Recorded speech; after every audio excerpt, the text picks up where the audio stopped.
안녕하세요. 꼬꼬미파파 강목사입니다. 오늘은 2월 2일 맥체인 성경 읽기 해설을 하겠습니다. 오늘의 주제는 하나님 백성의 순결입니다. 창세기 34장은 디나 강간 사건입니다. 야곱 가족은 세겜에 도착했지만 여전히 험난한 세월을 보내야 했습니다. 야곱의 딸 디나가 히위 족속의 세겜이라는 인물에게 성폭행을 당합니다. 세겜은 아버지 하몰과 함께 디나를 아내로 삼겠다고 야곱에게 찾아옵니다. 강간도 모자라 통혼까지 요청한 것이죠.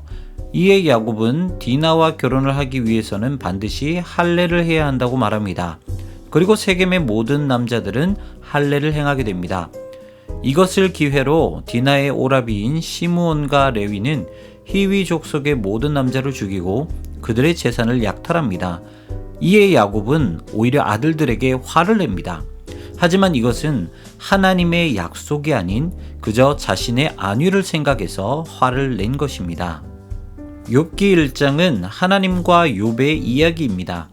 욥기 1장은 하늘과 땅의 이야기가 교차되어서 나오는데요. 사실 이 욥은 족장 시대 인물입니다.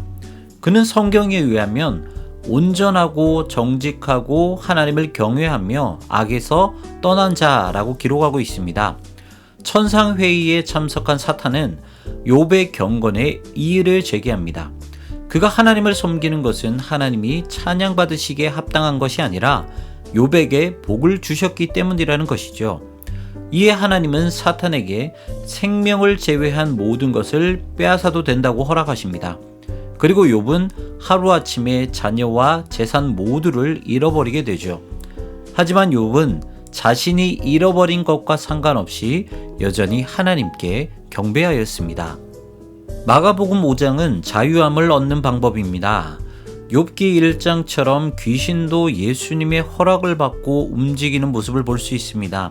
비록 악이 세상에 존재하지만 하나님은 통치자이심을 말해주는 대목이죠. 예수님은 귀신 들린 자를 결박에서 풀어주십니다.